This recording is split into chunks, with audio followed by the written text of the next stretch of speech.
పోయిన ఎన్నికల్లో మీరు పనిచేశారు. జాబు కావాలంటే బాబు రావాలన్నారు. అవునా కాదా? ఆ రోజు నేను ఒక మాట చెప్పాను, నేను మీకు అండగా ఉంటానని చెప్పాను.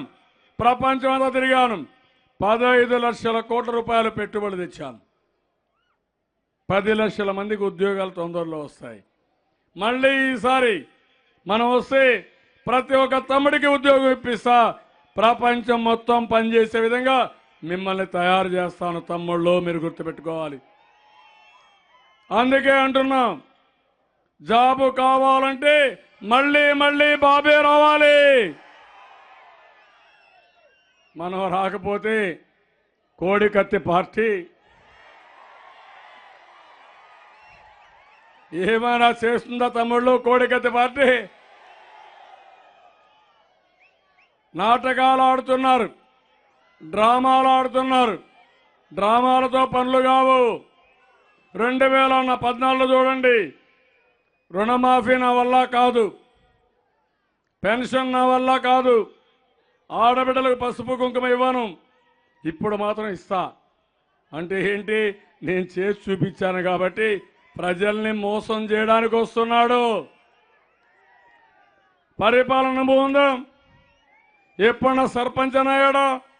తమ్ముళ్ళు, మీరు సరదా పడ్డాడని డ్రైవర్ క్లీనర్ కానీ డ్రైవర్ కానీ డ్రైవింగ్ సీట్ ఇస్తే ఏం చేస్తారు తమ్ముళ్ళు? డ్రైవింగ్ రానివాడు ఏం చేస్తాడు? ఎత్తకపోయి చెట్టు గుత్తాడు, లేకుంటే ఎత్తకపోయి ఒక పక్క నుండి ఒక నది ఉంటే పడేస్తాడు, ఒక చెరువు ఉంటే చెరువులో పడేస్తాడు. అలాంటి అనుభవం లేని వ్యక్తి మీకు కావాలని మిమ్మల్ని అడుగుతున్నాడు. ఏమని? ఒక్క ఛాన్స్. ఏంటి ఒక ఛాన్స్? ఒక చాక్లెట్ అయితే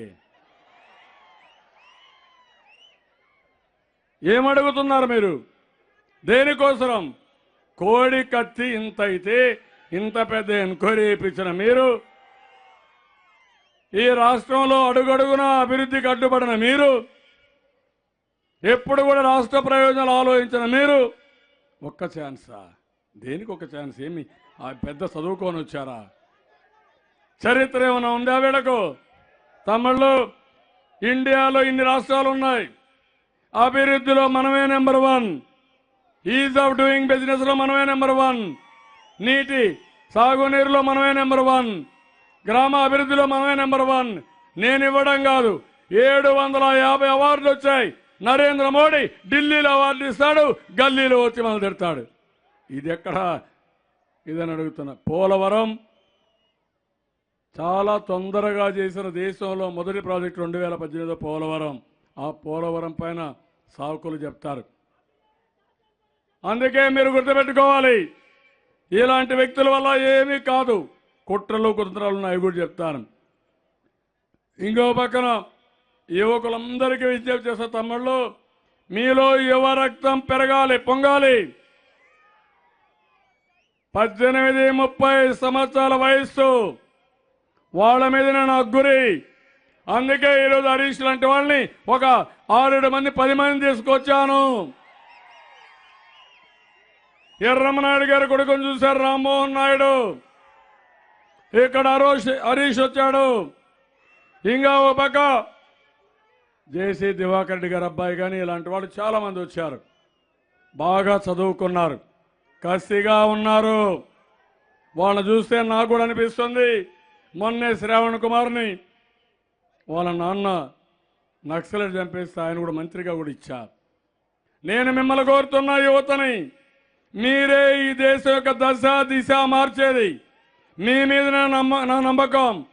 నేను మీకు గార్డియన్గా ఉంటా. మిమ్మల్ని ఏ స్థాయికైనా తీసుకుపోవడానికి, ఎంత డబ్బులైనా ఖర్చు పెట్టడానికి నేను సిద్ధంగా ఉన్నానని యువతకి విజ్ఞప్తి చేస్తున్నా. తమ్ముళ్ళు, ఒకరోజు ఒక చిన్న ఆలోచన. Knowledge economy, IT. ఈరోజు సిలికాన్ వ్యాలీలో నెంబర్ 1 ఎవరంటే మన పిల్లలే. Highest per capital income. అది నా తెలివితేటలు ఆ రోజు చూపించాం, ఈరోజు మళ్ళా చేస్తాం. ఈరోజు నరేంద్ర మోడీ మాట్లాడుతున్న యువత గుర్తుపెట్టుకోవాలి. నేను ఒక ఆలోచన ఇచ్చాను అమరావతి పైన. నా దగ్గర డబ్బులు లేవు, రైతులకు కూడా లాభం జరుగుతుంది. మీరు భూమి ఇవ్వండి, ల్యాండ్ పూలింగ్లో ఇవ్వమంటే ల్యాండ్ పూలింగ్లో ఇచ్చారు. ఎంత? 35,000 ఎకరాలు. విలువ ఎంత? 50,000 కోట్లు. ఈరోజు ఒక పైసా మనం పెట్టలేదు. 50,000 కోట్ల రూపాయలు పనులు అవుతున్నాయి. అక్కడ మొత్తం ఇన్ఫ్రాస్ట్రక్చర్కి కానీ అలాట్మెంట్కి కానీ వాళ్ళకి ఇచ్చిన భూమి మిగిలిన తర్వాత ఆ భూమి అమ్ముకుంటే 50,000 కోట్లు వచ్చి మొత్తం అప్పు తీరిపోయి ఆదాయం పెరుగుతుంది తమ్ముళ్ళు, ఉద్యోగాలు వస్తాయి తమ్ముళ్ళు. అది నా ఆలోచన అని చెప్పి నేను మీకు తెలియజేస్తున్నా. ఆయన ఇచ్చే 500 కోట్లతో నేను 6,000 కోట్ల సంవత్సరానికి కేంద్రానికి పన్నులు కడుతున్నా. ఏంటి మనం బానిసలమా? మనం డబ్బులు కడితే తిరిగి రావాలా లేదా? ఆ మాత్రం ఇంగితం జ్ఞానం లేకుండా మనం అటాక్ చేస్తాడు నరేంద్ర మోడీ. ఆ రోజు హైదరాబాద్ అభివృద్ధి చేశాం, దానివల్ల కేంద్రానికి డబ్బులు వచ్చాయి. అలాంటివన్నీ కూడా మర్చిపోయి ఈరోజు మాట్లాడుతున్నారు. యువత రాష్ట్ర భవిష్యత్తు మీరే. మళ్ళీ తెలంగాణకు పోయి హైదరాబాద్ పోయి కేసీఆర్ దయాదర్శాలపైన మనం బతకాల్సిన అవసరం లేదు. అలాంటి దుర్గతి ఒక్క జగన్మోహన్ రెడ్డికి. ఎందుకంటే ఈయన మీద కేసులు ఉన్నాయి. మొన్న కూడా కేసులు వచ్చాయి. లోటస్ పాండ్లో పోయాడు, హ్యాపీగా కూర్చున్నాడు. అక్కడనే అభ్యర్థుల ఎంపిక, అక్కడనే డబ్బులు కలెక్షను, అక్కడనే విలాసాలు అన్నీ అక్కడే. మన వాళ్ళని మోసం చేయడానికి మన దగ్గరికి వస్తున్నాడు. ఈ విషయం మీరు గుర్తుపెట్టుకోవాల్సిన అవసరం ఉంది. ఓసారి బాధ ఏం తిట్టాడు? ఆంధ్ర వాళ్ళు రాక్షసులు, ఆంధ్ర వాళ్ళు కుక్కలు, ఆంధ్ర వాళ్ళు పనికి మాలిన వాళ్ళు, తన్నినా వీళ్ళు పోరు, వీళ్ళకి బుద్ధి లేదు, ఉలవ చారు మా దగ్గర పశువులు తింటాయి, వీళ్ళ బిర్యానీ పేడ బిర్యానీ. అంటే నీకు నోరుందని నోరు బారేసుకుంటే మేము పడడానికి సిద్ధంగా ఉన్నామా తమ్ముళ్ళు అని మిమ్మల్ని అడుగుతున్నా. మీకు రోషం రాలేదా? కోపం లేదా? యువతనం ఏమైంది? అందుకే అడుగుతున్నా. ఇప్పుడు చూసా ఎంత ఫెరోషియస్గా ఉన్నారంటే మా తమ్ముళ్ళు, సార్ మీరు ముందుకు వెళ్ళండి, మేము నీకు అండగా ఉంటాం, అటో ఇటో తేలుస్తామని మా యువత ఏకపక్షంగా వచ్చారు. వాళ్ళ మీదనే నా ఆశ, నా భరోసా. సిబిఎన్ ఆర్మీ ఉంది, ఎక్కడ పోయినా సిబిఎన్ ఆర్మీ బ్రహ్మాండంగా పనిచేస్తున్నారు. యువత ముందుకు రావాలి. 5 లక్షల మందికి నిరుద్యోగ భృతి ఇస్తున్నా, ఇప్పుడు 2,000 ఇస్తున్నాం, తొందరలోనే 3,000 చేస్తున్నానని మా తమ్ముళ్ళందరికీ హామీ ఇస్తున్నా. తమ్ముళ్ళు, ఇది కాకుండా ఈరోజు మీరు చూస్తే చదివించడంలో అందరికీ ఉన్నత విద్య వరకు స్కాలర్షిప్లు అన్నీ ఇస్తాను. ఇది 7వ పాయింట్ కింద తీసుకున్నాను. ప్రతి ఒక్క ఇంటికి తాగునీళ్ళు ఇస్తాను. అదే మరి నదులు అనుసంధానం చేస్తాను, నీటి భద్రత ఇస్తాను. ఈరోజు పోలవరం పూర్తి చేస్తాం. ఇవి జరిగితే దక్షిణ భారతదేశంలోనే కాదు, ఇండియాలో ఎక్కడా ఇలాంటి రాష్ట్రం ఉండదని మరొక్కసారి తెలియజేస్తున్నా. 1000 కిలోమీటర్ల తీర ప్రాంతం ఉంది. దానికి సమానంగా 1000 కిలోమీటర్ల నదులను అనుసంధానం చేసి పోలవరం, వంశధార, నాగావళి, గోదావరి, కృష్ణ, పెన్న అన్ని నదులను అనుసంధానం చేస్తా. ఇంకో పక్క సముద్రం పక్కన బీచ్ రోడ్డు తీసుకొస్తా. నేషనల్ హైవేకి బీచ్ రోడ్డుకి కనెక్ట్ చేస్తాం. అక్కడి నుంచి టూరిజం ఇండస్ట్రీస్ ప్రమోట్ చేస్తా. ఇండియాలోనే కాదు, ప్రపంచంలో ఎక్కడా లేనటువంటి ఒక బ్రహ్మాండమైన ప్లేస్గా తయారు చేసే బాధ్యత నాది అని మా తమ్ముళ్ళందరికీ హామీ ఇస్తున్నా. జగన్మోహన్ రెడ్డి ఎప్పుడైనా ఈ విషయాలు మాట్లాడుతున్నాడా? ఒక అవగాహన ఉందా? రాష్ట్రం పట్ల విజన్ ఉందా? సమస్యల పట్ల అవగాహన ఉందా? డబ్బులు సంపాదించి తెలుసా? నేను అది ఇస్తా, ఇది ఇస్తా, అది కాదు నీకు అది, నాకు ఇది. అందుకనే అడ్డంగా దొరికిపోయాడు. 46,000 కోట్లు, 11 ఛార్జ్ షీట్లు. తమిళలో 31 కేసులు ఉండేవాళ్ళు ఎవడన్నా ఉన్నాడు దేశంలో? మీకు బాధ కలగలేదా ఇలాంటి నాయకుడు మాకున్నాడని? మీకు అలాంటి నాయకుడు కావాలి, నేరస్తుడు కావాలన్నా? ప్రతి శుక్రవారం అసెంబ్లీకి రాడు, అసెంబ్లీకి 24 సార్లు వచ్చాడు, 240 సార్లు కోర్టుకు వెళ్ళాడు తమ్ముడు. ఈయన నాయకుడు. నా మీద కేసు ఉంది. ఏ కేసు? బాబ్లీ. ఎవరి కోసం? ఆ తెలంగాణ కోసం నేను పోరాడా. అంతేగాని ప్రజా సమస్యలపైన పోరాడిన కేసులు తప్ప ఇంకోటి కాదు. నేను హామీ ఇస్తున్నా, ప్రతి ఎకరాకు నీళ్లు ఇస్తా. ఈస్ట్ గోదావరి జిల్లాకి 2 పంటలకు కాదు, అవసరమైతే 3వ పంట కూడా నీళ్లు ఇచ్చే బాధ్యత నాదని మరొకసారి మీకు తెలియజేస్తున్నా.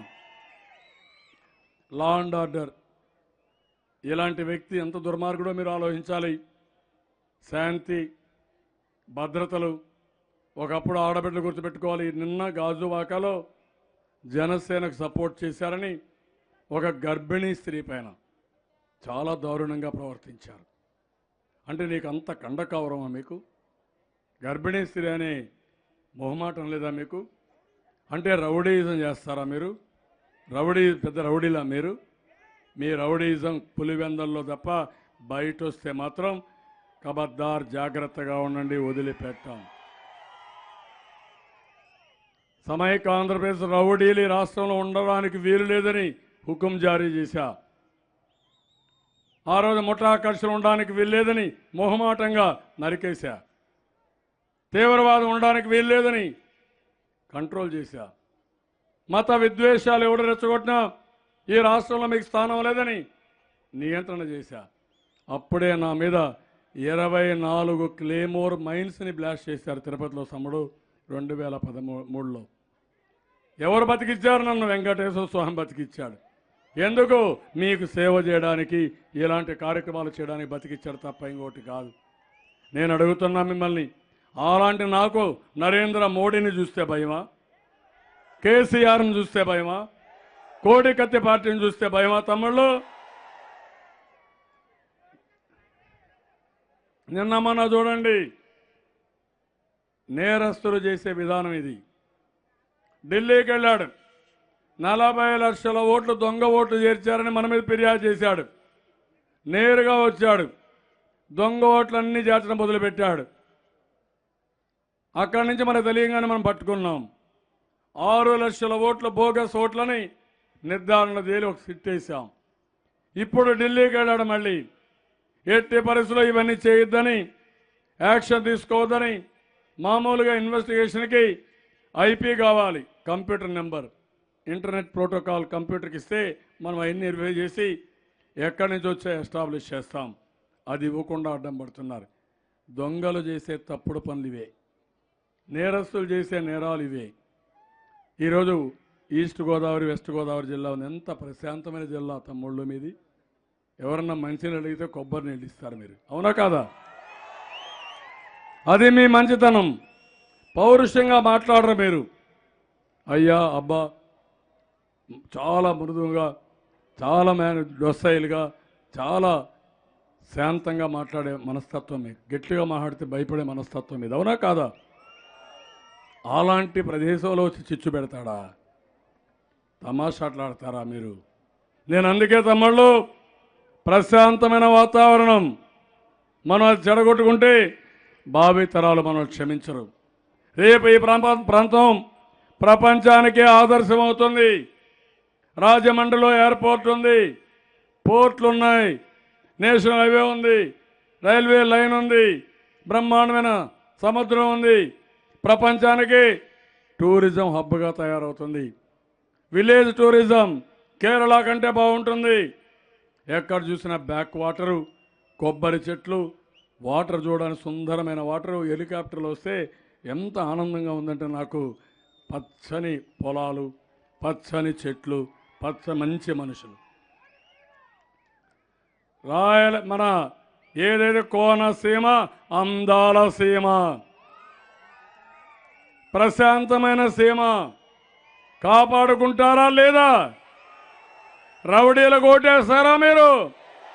కబ్జాదారులు కోటేస్తారా మీరు? నేర చరిత్రలు వేస్తారా మీరు?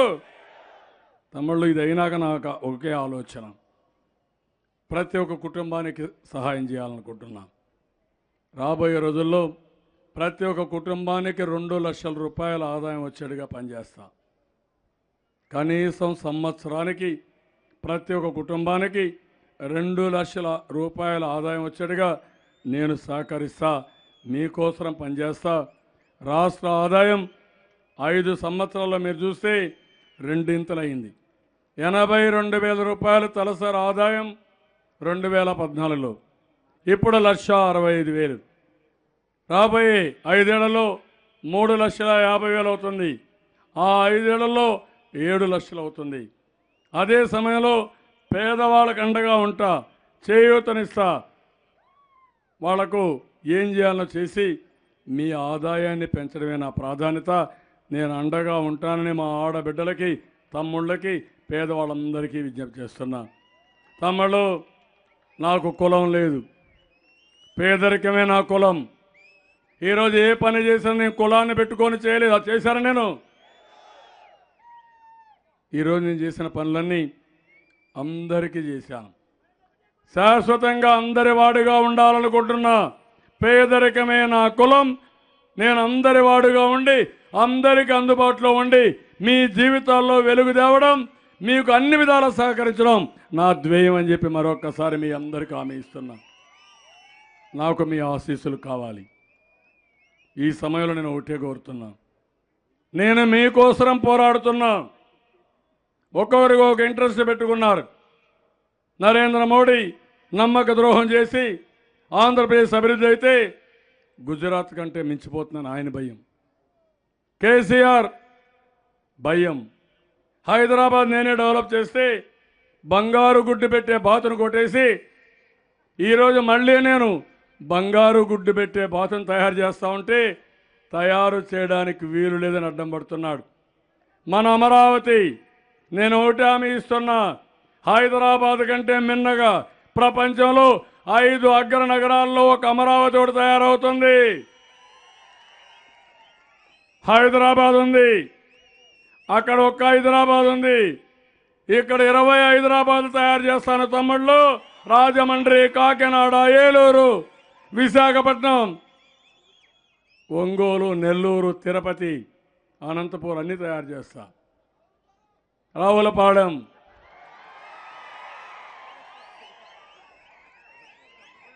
బ్రహ్మాండంగా కేరళ కంటే బెటర్గా చేస్తా. ఈ ప్రాంతాన్ని ప్రపంచ పర్యాటక కేంద్రంగా చేస్తా.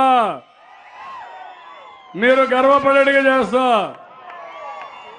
తమ్ముళ్ళు ఇవి చేస్తామంటే అతనికి కోపం ఏంటి? హైదరాబాద్ ఎత్తిపోతుంది రేపు రాబోయే రోజుల్లో. ఎప్పుడైతే ఒకప్పుడు బెంగళూరు కూడా ప్యానిక్ అయ్యారు. ఆ రోజు చూస్తే హైదరాబాద్ని సెపరేట్ చేయడానికి బెంగళూరు పనిచేశారు. ఎస్ఎం కృష్ణ కూడా ఆయన ఆటలు సాగల కడాన నాకు సరెండర్ అయ్యాడు. ఒక రోజు వస్తుంది, కేసీఆర్ కూడా రాజీకి వచ్చే రోజు ఆయనే సరెండర్ రాజీకి వస్తారు తప్ప మనం భయపడవలసిన పని లేదని మరొకసారి మీ అందరికీ హామీ ఇస్తున్నా. మీ ఇంటికి మా ఇల్లు ఎంత దూరమో మా ఇంటికి మీ ఇల్లు కూడా అంతే దూరం. జాగ్రత్తగా గుర్తుపెట్టుకో. జగన్మోహన్ రెడ్డిని పట్టుకొని, కోడికత్తి పార్టీని పట్టుకొని మా మీద దాడి చేయాలనుకుంటున్నావు. పోలవరాన్ని ఆపాలని, నాగార్ సాగర్ని, ఇంకో పక్క శ్రీశైలం ఆయన కంట్రోల్లో పెట్టుకోవాలని, పోతిరెడ్డిపాడు ముచ్చుమరి క్లోజ్ చేయాలని, నీళ్లన్నీ తెలంగాణ వాడుకోవాలని, హైదరాబాద్ అభివృద్ధి కావాలంటే అమరావతి రాజధాని నిర్మాణం కాకూడదు. ఆ అగ్రిమెంట్ ఈయన ఒప్పుకున్నాడు. ఎవరు? కోడికత్తి పార్టీ. అమరావతి నేను అభివృద్ధి చేయనని. ఎప్పుడన్నా అమరావతి గురించి మాట్లాడా? ఎప్పుడన్నా అమరావతిని గుర్తించాడా? ఏంటి ఆయన ఉద్దేశం? హైదరాబాద్ ముద్దు, అమరావతి వద్దు. ఎక్కడికి పోతున్నాడు? ఇలాంటి వ్యక్తి మనకు కావాలని మిమ్మల్ని అడుగుతున్నా. దానికి ప్రతిఫలంగా ఈయనకేం వస్తుంది? మొన్న అన్నాడు కేసీఆర్, మేము ఊహించలేదు, చంద్రబాబు నాయుడు 35,000 ఎకరాలు భూమి వెంట ఇచ్చేశారు అక్కడ రైతులు. నేను ఒక చెరువుకు భూమి తీసుకోలేకపోయాను. మల్లన్న చెరువు ఒకటి తమ్ముళ్ళు, ఆ మల్లన్న చెరువుకు తీసుకుంటే రణరంగమైంది. మన రాష్ట్రంలో అయిందా తమ్ముళ్ళు ఎక్కడన్నా? ఎందుకు? అందరినీ హ్యాపీగా పెట్టాం, ఎవరిని ఇబ్బంది పెట్టలేదు. కోడికత్తి పార్టీ మనకి ఇబ్బంది పెట్టాలన్నా ఇబ్బంది పడకుండా ఈరోజు చేయగలిగామంటే నేను అందరికీ న్యాయం చేశాను కాబట్టి నేను చేయగలిగానని చెప్పి కూడా నేను మీకు తెలియజేస్తున్నా. అందుకనే ఇలాంటి కుట్రలు జాగ్రత్తగా ఉండాలి. దానికి ప్రతిఫలం ఏంటి? ఒక 1000-2000 కోట్లు పంపిస్తున్నాడు. ఊరూరులో నాయకులు కొంటారంట, ఓట్లు కొంటారంట, ఆయన పోలీసులు పెడతారంట, ట్యాక్స్ రైడ్లు చేస్తారంట. చూసారా తమ్ముళ్ళు, కర్ణాటకలో ఇక్కడ కూడా. అంటే నరేంద్ర మోడీ రాజకీయం విచిత్రమైన రాజకీయం. ఎలక్షన్లో ఇన్కమ్ ట్యాక్స్ రైడ్లు ఏకపక్షం. తెలుగుదేశం వాళ్ళపైనే రైడ్లు, వైఎస్ఆర్ కాంగ్రెస్ పార్టీ పైన లేదు, బీజేపీ వాళ్ళపైన లేదు. అంటే అంత తక్కువగా చూస్తున్నారా మీరు? మా ప్రజానీకం గుర్తుపెట్టుకోండి, తెలివైన ప్రజానీకం. నువ్వు ఒక రైడ్ చేస్తే 10 నియోజకవర్గాలు గెలిపించే సత్తా మా ప్రజానీకానికి ఉంది.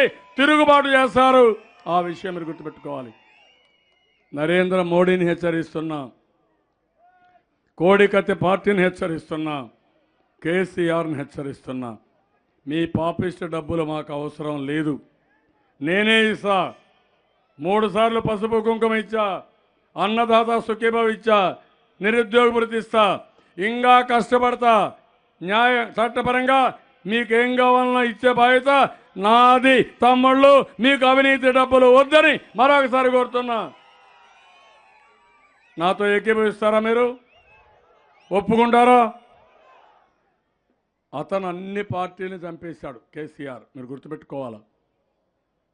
ఎలక్షన్ల ముందు అప్పటికే కొన్ని పార్టీలు కొన్నాడు, 15 సీట్లో 15 మంది తీసేసుకున్నాడు.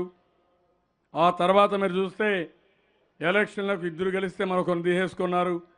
కాంగ్రెస్ వాళ్ళు అందరం లాగేశాడు. ఇప్పుడు ఆయన ఉద్దేశం ఏంటి? అన్ని అసెంబ్లీ సీట్లు నేనే పార్లమెంట్ గెలుస్తానని. 16 పార్లమెంట్ గెలుస్తాడంట, ఢిల్లీలో చక్రం చెప్తాడంట. అప్పుడు మన మీద పెత్తనం చేస్తాడంట. మనం సామంత ప్రాంతంగా ఉండాలి ఆయనకు. ఆయన ఆధీనంలో, ఎవరు దొరగారి ఆధీనంలో మనం సామంతులుగా ఉంటామా? తమ్ముళ్ళు, సిగ్గు లేదా మనకని అడుగుతున్నా నేను.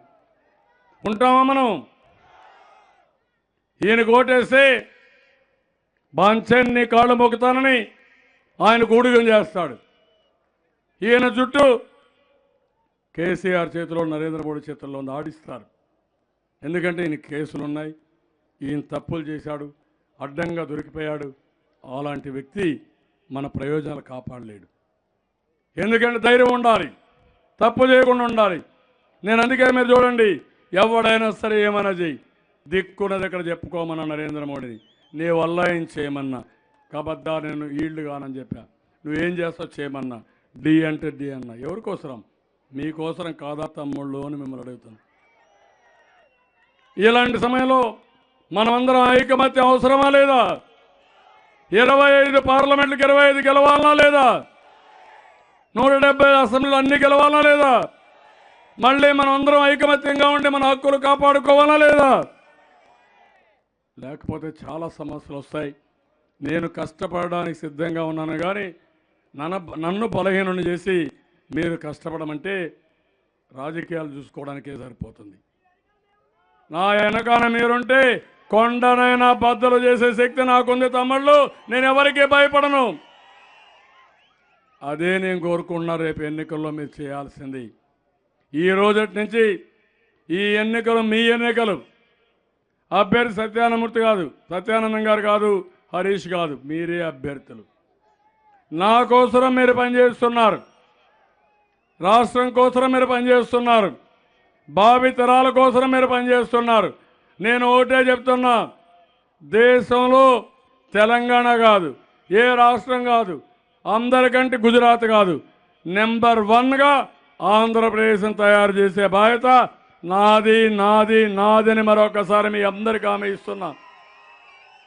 మీ అందరి భవిష్యత్తు నాది, కానీ రాష్ట్ర భవిష్యత్తు మీ చేతుల్లో ఉంది. బలహీనం చేయొద్దండి, ఒక్క ఓటు వేయొద్దండి. దేశమంతా కూడా ఆశ్చర్యపడాలంటే రాష్ట్రం 5 కోట్ల మంది తెలుగుదేశం వెనకానుండాలి. ఎవరైనా ఓటేస్తే సిగ్గుపడాలి, అవమానంగా ఫీల్ అవ్వాలి. వీళ్ళు రాష్ట్ర ద్రోహికి ఓటేశాం అని బాధపడే పరిస్థితి మీరు తీసుకురాగలిగితే ఆ తర్వాత దేశం అంతా సరెండర్ అవుతారు. మనకు ఆ విషయం కూడా గుర్తుపెట్టుకోండి. అందరూ అప్పుడు మనకు చెప్పేం చేస్తారు, ప్రత్యేక హోదా ఇస్తారు, విభజన హామీలు నిలబెడతారు. మీరు కానీ బలహీన పరిస్థితి మనల్ని లెక్క పెట్టుకోరు. ఢిల్లీలో లెక్క పెట్టుకోకపోతే మనం ఏమీ చేయలేం. మొన్నే ఫరూక్ వచ్చాడు, నిన్న కేజ్రీవాల్ వచ్చారు, ఎల్లుండ మమతా వస్తూ ఉంది. అక్కడి నుంచి శారద పౌర్ కానీ దేవేగౌడ అందరూ వస్తున్నారు. దేశంలో ఉండే అందరి నాయకుల్ని సంఘీభావం చేస్తున్నాం, మీ ముందర పెడుతున్నాం. మన సమస్యల పట్ల మేము కూడా అండగా ఉంటామని చెప్పిస్తున్నాం. ఒక జగన్మోహన్ రెడ్డి ఎవరిని సపోర్ట్ చేస్తాడు? ఎవరిని సపోర్ట్ చేయలేడు. మోడీని సపోర్ట్ చేస్తాడు. కోడి కత్తి మోడీ కాంబినేషన్.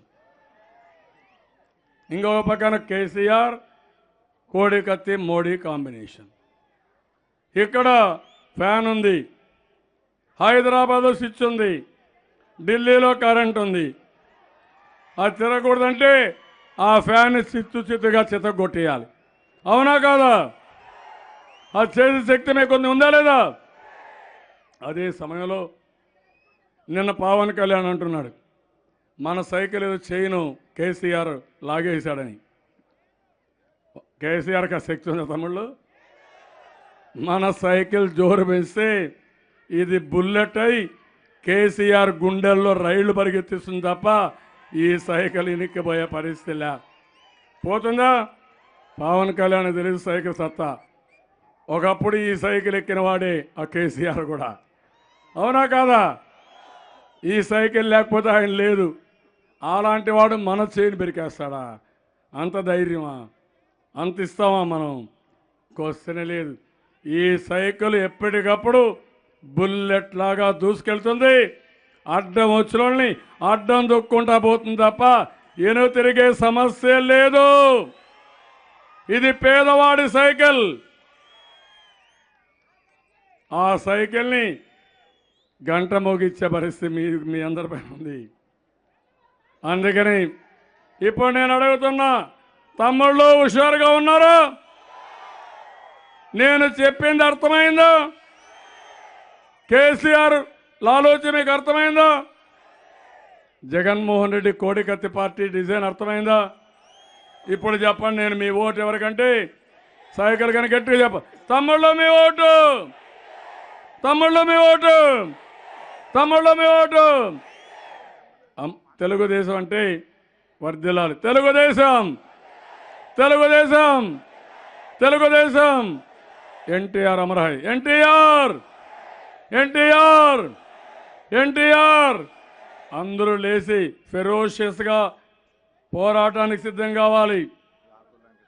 ఇప్పుడు నేను ఒకటి అడుగుతున్నా, అందరూ కూడా మీరందరూ యుద్ధానికి పోయే సైనికులు ఏ విధంగా అయితే సిద్ధపడతారో ఒక దృఢ సంకల్పంతో ముందుకు పోవాలి. అందుకే ఆత్మగౌరవాన్ని అంటే కాపాడుతాం కాపాడుతాం గట్టిగా చెప్పాలి. ఆత్మగౌరవాన్ని, ఆత్మగౌరవాన్ని, ఆత్మగౌరవాన్ని. ఇప్పుడే ఆకుల రామకృష్ణ గారు ఉన్నారు, మంచి నాయకుడు, సమర్థవంతమైన నాయకుడు. చాలామంది వచ్చారు, బుచ్చి మహేశ్వరరావు కూడా చేరారు. ఆకుల రామకృష్ణ గారు నేను ఒకటే కోరుతున్నా, యాక్టివ్గా ఉండండి. మీ శక్తి తెలుసు, బాగా పనిచేయండి, గెలిపించుకొని రండి. ఇది రాష్ట్రానికి అవసరం. మీకు కూడా సముచితమైన స్థానం రాజకీయాలు ఇచ్చే బాధ్యత, మిమ్మల్ని గౌరవంగా అన్ని విధాలు చూసుకునే బాధ్యత నాదని మరొక్కసారి హామీ ఇస్తూ అందరికీ నమస్కారాలు. మిమ్మల్ని చూస్తే ఇక్కడే ఉండిపోవాలనిపిస్తుంది, కానీ రాజమండ్రిలో మీటింగ్ ఉంది, మళ్ళా కార్యక్రమాలు ఉన్నాయి. అందరికీ బుచ్చి మహేశ్వరరావు కూడా ఇక్కడే ఉన్నాడు. ఇంకా నారాయణమూర్తి అయితే మొన్నైతే జగన్మోహన్ రెడ్డి పిలిస్తే వ్యాన్ ఎక్కి నా మనసు ఒప్పడం లేదు, నేను తెలుగుదేశంలో ఉంటాను తప్ప నేను వదిలిపెట్టనని నారాయణమూర్తి తిరిగి వచ్చాడంటే రియల్గా నేను హ్యాండ్స్ ఆఫ్ టు హిమ్. నేను మనస్ఫూర్తిగా అభినందిస్తున్నా. నేను మోసపోలేను, నా మనస్సును చంపుకోలేను, నేను ఇక్కడే ఉంటా అని మళ్ళా వచ్చాడంటే తమ్ముడు నేను మనస్ఫూర్తిగా అభినందిస్తున్నా. గట్టిగా చప్పట్లు కొట్టి అభినందించండి. బుచ్చి మహేశ్వరరావు కూడా మంచి లీడరు, ఆయన కూడా అన్ని విధాలు ఆదుకుంటా అని చెప్పి తెలియజేసుకుంటూ అందరికీ నమస్కారాలు. జై హింద్.